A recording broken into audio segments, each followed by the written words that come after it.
Tonight, love, marriage and drifting apart. A lot of brides are on their second wedding.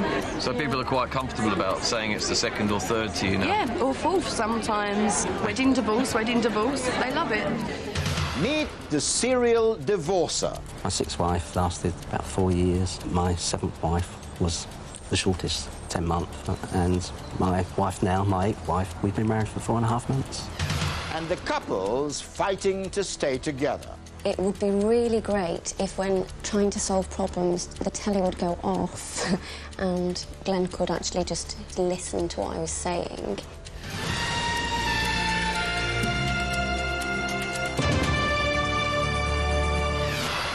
Good evening. As a newly married, middle-aged royal couple enjoy their honeymoon, here's a statistic they may not want to hear. The divorce rate is rising. And among the over 50s, the increase is at its fastest. The number of couples splitting up is now the highest for 7 years, and twice what it was when Charles and Camilla first met in the early 1970s. So are long-term vows becoming a thing of the past, or do we still dream of a lifetime together with one particular partner? We've commissioned a poll that provides a fascinating insight into our modern-day attitudes to marriage. Our reporter, Mark Jordan, has the results.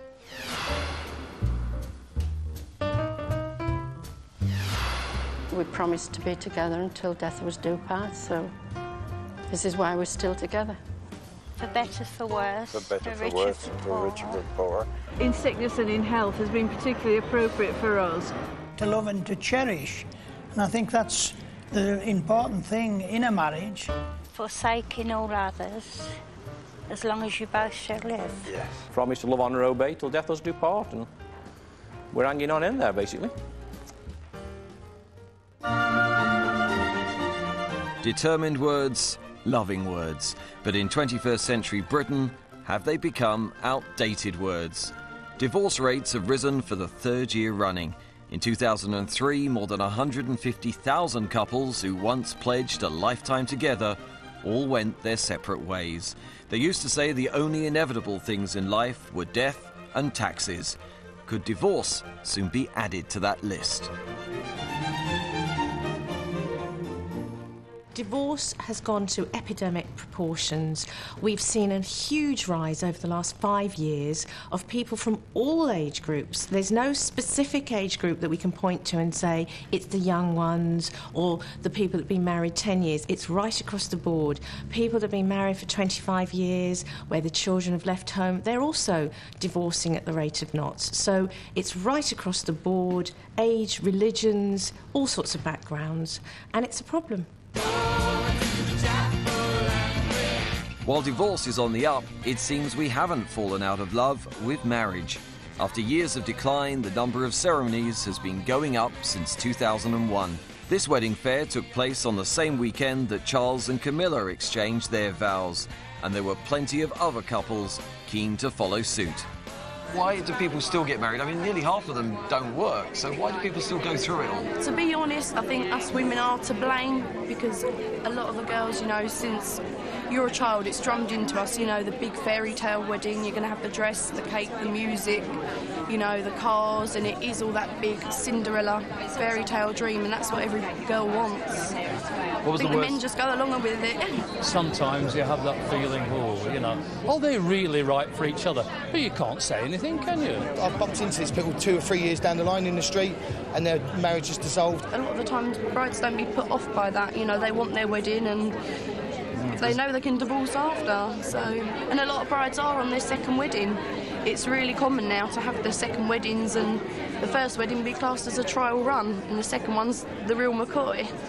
So people are quite comfortable about saying it's the second or third to you now? Yeah, or fourth sometimes. Right. So... Have you got a bit of a routine? It is. Wedding, divorce, they love it. I've married around 5,000 couples. Some of the couples I will have married 2, 3, sometimes 4 times.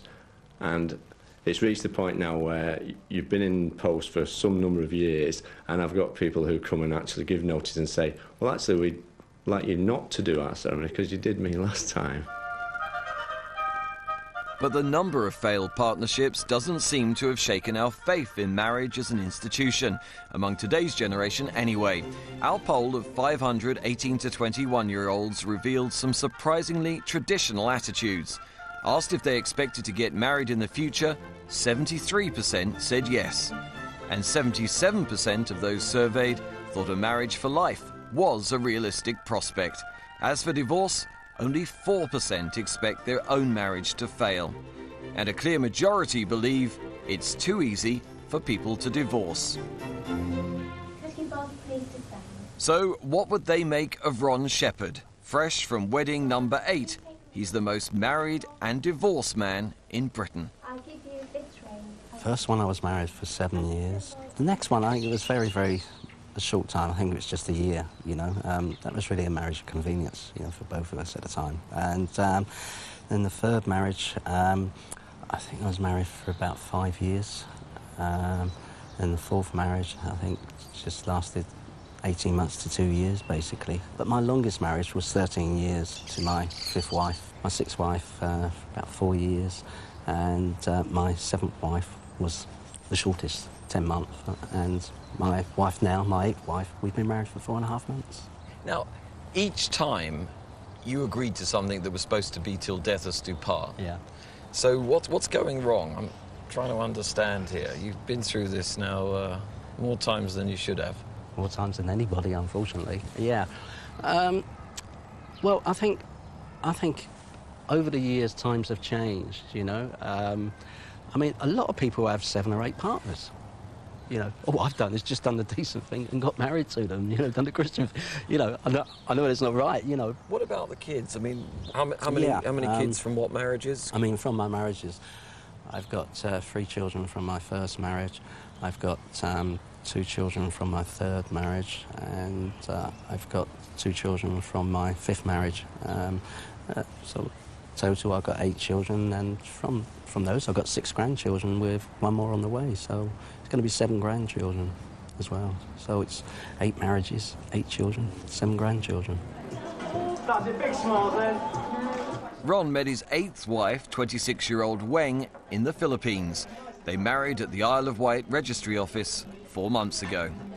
I feel for the first time in my life that I have found the right partner, the perfect love of my life, and nothing's going to move us from that.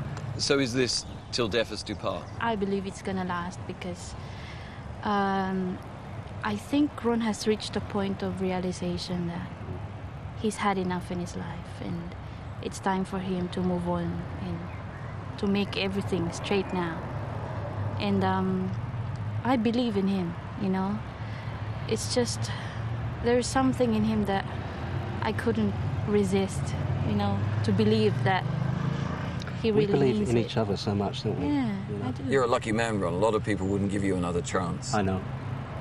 And believe me, everybody is waiting for us to fail, but believe me, it's not going to happen, so they can keep waiting. By his own admission, Ron's had problems with commitment, but most young adults don't share his outlook. In our poll, 90% said they'd only like to get married once, and if they found their marriage in trouble, 62% would seek counselling. Well, I think the secrets of a happy, successful marriage are you've got to understand your partner's needs. It's no good wanting your own way all the while. You've just got to give and take. Oh, we all have tiffs, don't we? I mean marriage wouldn't be marriage if you didn't have a There's never been a big argument, let's say that, No. as if we would walk out the door, you know. We've had our ups and downs like every couple, but we get through and like you do, and we carry on, and we're quite happy, aren't we? The most recent divorce statistics took many by surprise. The number peaked in 1996. Then, after a series of small falls, they're rising again. According to the latest figures, the average failed marriage lasts 11 years and 3 months. I think divorce is on the increase for a number of reasons that are all kind of fairly complicated and sort of intrinsically linked with each other. Certainly we do seem to have different expectations of marriage than we used to have, and I think that's not necessarily a bad thing at all. We expect quite a lot from our relationships, but that means that actually it takes a lot more work than perhaps it used to, and I think as our lives are getting much, much busier, it's sometimes getting harder to actually find the time to commit to making a relationship work as well. There are far too many divorces in Britain at the moment, and lots of them needless. I think the reason why is that people are schooled to think, why me? This can't be all. We're all after instant gratification, so it's got to be fabulous and it's got to be mind-boggling and it's got to be ecstatic and the sex has got to be as it is in a movie and the decor's got to be stunning and the conversation's got to be riveting. And if it isn't, we're all conditioned to think, gosh, can this really be all? People often get divorced because their expectations of marriage don't live up to the reality of it. Their expectations might have been based on, you know, this 1950s picket fence idea of everything being perfect, and, you know, often it's not. Financial difficulties contribute to a great extent to why people get divorced. And always, and I think it's important to say this, people often get divorced for good reasons as well. I mean, people often are not compatible. There is a lot of abuse that goes on, and in those cases, absolutely, you know, divorce is a good thing. But I do think that too many people cite very trivial reasons and just jump to divorce way too fast. Whatever the reasons, the outcome is often the same. More divorce equals more pain and more emotional turmoil. Divorce is now so common. People say all the time how common it is. It's so ordinary, it's so usual, it's so run-of-the-mill, it's such an everyday thing. In any child's class at school, they're going to be 40% of the children whose parents are divorced. But I would like to say this, that doesn't make any difference at all to how dreadfully painful it is for you and for your children and for your family. The fact that it's happening all over the place makes no difference. It may be common, but it's agony. Hi, Lee. Hello. Hello, nice to see you. Despite our soaring divorce rate, there's little to prepare us for how to behave in a marriage. In our poll, only 22% said they'd received any relationship education. Well, I want to tell you that you've got some very, very high scores for your focus questionnaire. This voluntary organisation in York is one of the few that work with registry offices to try to help engaged couples identify potential problems. These are your scores for your focus. As you can see, you've got some that are even 100%. You're obviously very keen to get married, both of you. Hannah and Luke are due to marry in September. In preparation, they're undergoing psychometric testing to check their compatibility and commitment. Doesn't sound very romantic, but more schemes like this, say experts, would lead to less divorce.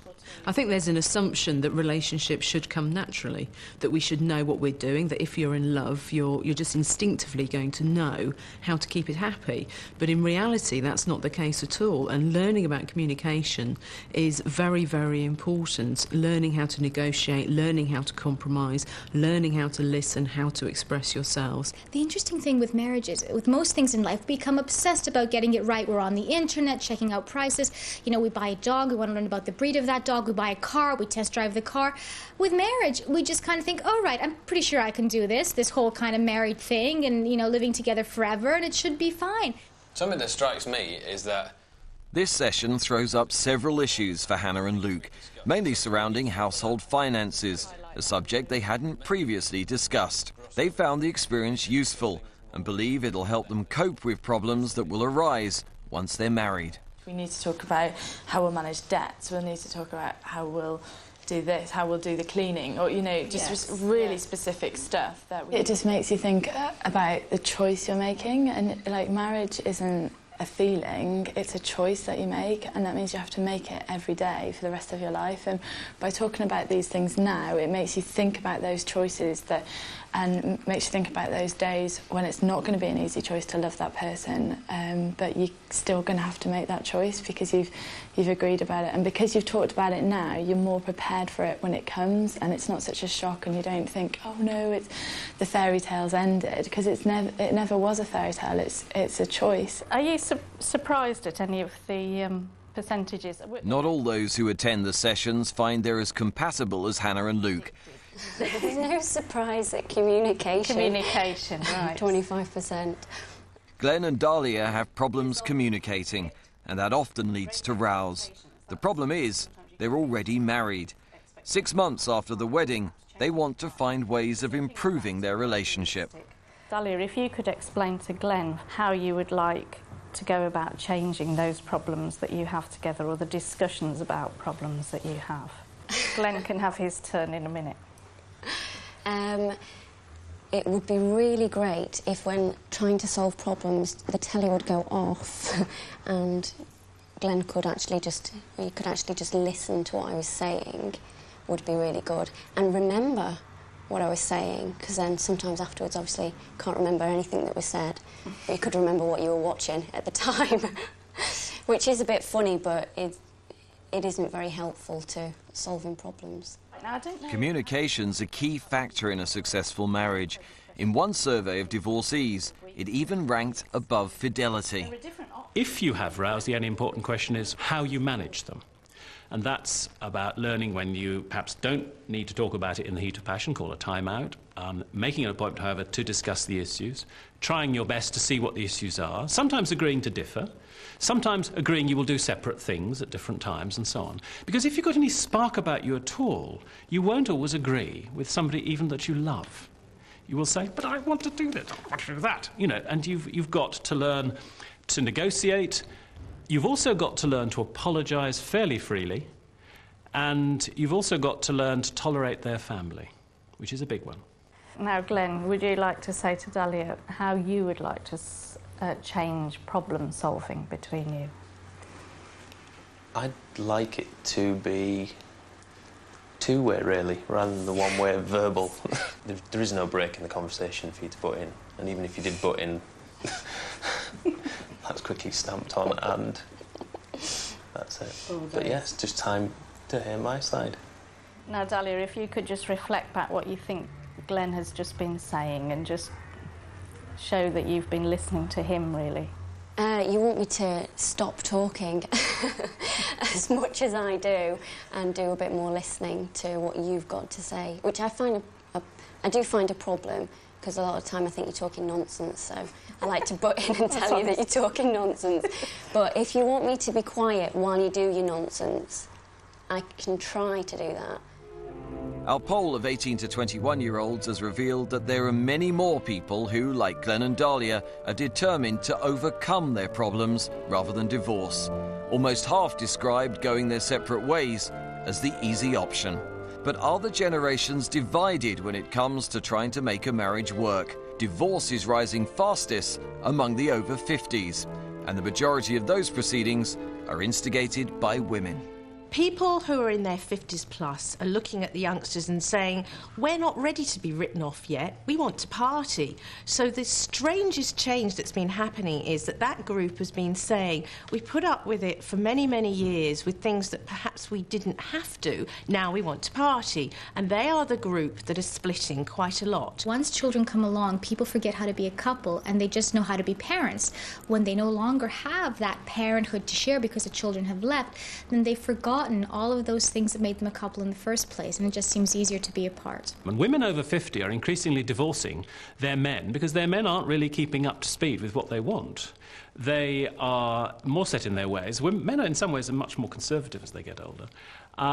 They very often are expecting to carry on with a traditional type relationship, which was frankly one where women were subservient, did the cooking and the cleaning and scratched the back of the lord and master. Well, sorry, men, women no longer want to do that. You know, sisterhood is a darn sight more interesting. One of the reasons I think divorce rates are also rising is because we live so much longer. So when we actually say, till death do us part, once upon a time that only would have been 30 years, 40 years, and the last 10 of those you may have spent in ill health. But now, when you say till death do us part, you're actually talking potentially of 60, even 70 years together. And I think for some people that is actually a heck of a long haul. So perhaps we're actually moving as a society towards something that's more like sort of serial monogamy. Maybe you will have one marriage that takes you through the child-rearing years and then another marriage. I'm not suggesting that would be the right way forward, but perhaps as we evolve, the nature of marriage is actually going to change as well. But in our poll, young adults didn't share that vision of the future. 69% of them said their parents were happily married, and a clear majority wanted to follow in their footsteps. Best things about being married, they've got a wonderful companion you can do lots of things with. Well, you've got friendship there, you've got somebody to talk to all the time, you know, and sort your problems out. It's so nice to walk in the house and know somebody will be there, or if they're not there, they'll be there when she gets home. You know, I think that's lovely. You know, somebody to snuggle to in bed as well. Well, it's having someone that cares about you and you care about them, and sharing things and just being together. Well, welcome everybody to this session, which is going to be on communication. 3 days after their first session highlighted their communication problems, Dahlia and Glenn enroll on a 6-week marriage course. What I want you to do now is I want you to think a little bit about your family of origin, the family that you grew up in. Today's subject is problem solving. Couples are asked to delve into their own backgrounds to find out what influences their behaviour. Does anybody want to share anything about that, obviously?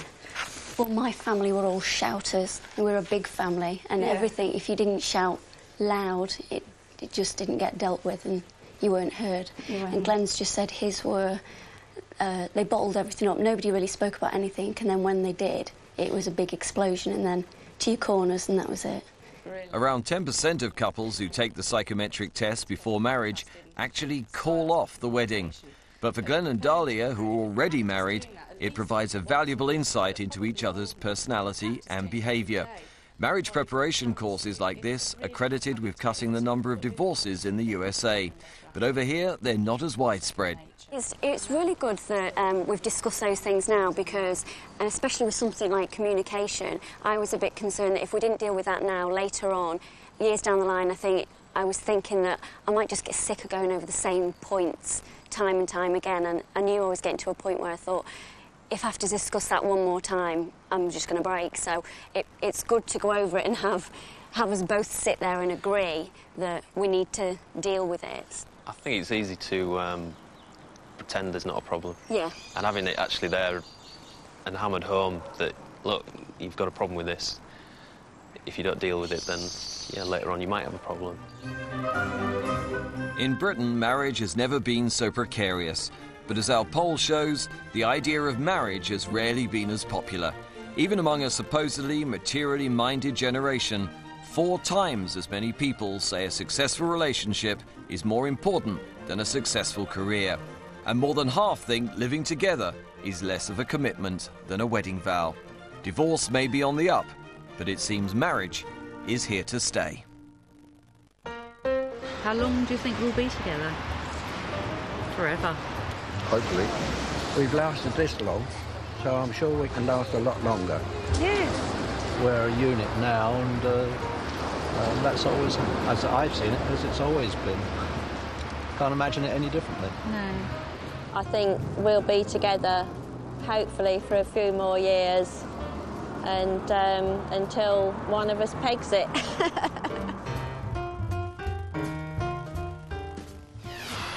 Mark Jordan reporting. And that's nearly all for tonight. On Monday, the issue that's gone right to the top of the political agenda. As new figures